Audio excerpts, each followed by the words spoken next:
का जवाब। तू बड़ो डर रहा मैं है, अपनी बात सामने देखा जाऊंगा। झगड़े से दूर यहाँ पर उपस्थित सभी युवा शक्ति, मातृशक्ति, पितृशक्ति सभी के चरणों में सेवा जवाब। साथियों, लगातार हम गौड़वाना आंदोलन को लेकर बहुत चिंतित रहते हैं और आज गौड़वाना की जो वागडोर है और जो कमान है युवाओं ने संभाल के रखी है। तो आज हमें खुशी होती है कि आज हमारे युवा साथी लगातार अन्याय, अत्याचार, शोषण के खिलाफ अपनी आवाज बुलंद कर रहे हैं और जहां भी उनको लगता है कि हमारे समाज के साथ, हमारे लोगों के साथ अन्याय, अत्याचार, शोषण हो रहा है तो वह अपनी आवाज बुलंद करने का काम कर रहे हैं। साथियों, मैं गौड़वाना स्टूडेंट यूनियन की तरफ से अपनी बातों को कम शब्दों में रखूंगा। लगातार गौड़वाना स्टूडेंट यूनियन छात्रों के हित में काम करता है और आप देखते होंगे लगातार हम मेहनत कर रहे हैं, संघर्ष कर रहे हैं और छात्रों के साथ हो रही समस्याओं के लेकर आवाज उठा रहे हैं।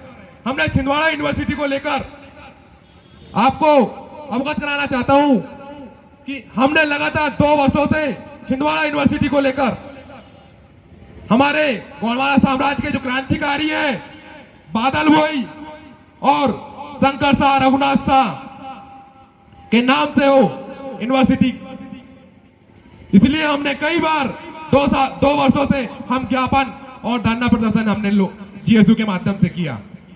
लेकिन आज आपको याद दिलाना चाहता हूं कि छात्र संगठन एबीपी द्वारा कुछ दिन पहले ज्ञापन दिया गया, आवाज उठाया गया, उनकी मांगे को स्वीकार कर ली गई। इसका कारण क्या है साथियों कि हमारे गौड़वाना के युवा, हमारे गौड़वाना सखा समाज के लोग जागने लगे हैं, अपनी आवाज को बुलंद करने लगे हैं और शासन प्रशासन भी इस बात को समझने लगी है कि हर युवा शिक्षित होने लगा है, संगठित होने लगा है, संघर्ष करने लगा है। आज क्या जरूरत थी हमारे अमित शाह जी जो गृह मंत्री हैं, जो जबलपुर में शंकर शाह, रघुनाथ शाह बलिदान दिवस मनाने आए, उनको पता है कि मध्य प्रदेश में गौड़वाना से जुड़े युवा साथी काम करने लगे, हमारे समाज के प्रति जागरूक करने का प्रयास करने लगे। आज हम शिक्षित होंगे तभी हमारा इतिहास जानेंगे। सबसे पहली नींव होती है शिक्षा। हम शिक्षा को मजबूत करना चाहते हैं। जब तक हमारे युवा साथी शिक्षित नहीं होंगे तब तक वह हमारा इतिहास नहीं जानेंगे। तो सबसे सर्वप्रथम हम प्राथमिकता देते हैं शिक्षा को।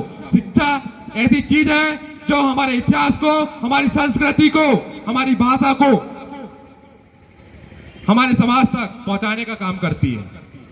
साथियों, मैं समय का अभाव है इसीलिए मैं अपनी बातों को कम ही शब्दों में रखूंगा। पीजी कॉलेज में हमने कई बार आंदोलन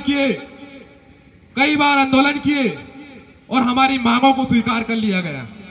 क्या कारण है कि हमारी मांगें स्वीकार कर ली जाती है? हमने कई बार कलेक्टर में ज्ञापन दिए क्योंकि हमारा समाज के युवा जागने लगे। साथियों, हम लगातार मान सम्मान स्वाभिमान की लड़ाई लड़ रहे हैं और मैं अपेक्षा करता हूं कि इस समाज को एक नई बुलंदियां हासिल हो और एक नई पहचान बने और हमारे हक अधिकार मिले। इतना कहकर मैं अपनी वाणी को विराम देता हूं। साथियों, बहुत बहुत धन्यवाद। जोरदार नारा लगाएंगे, पढ़ो पैंता, सजोर पैंता।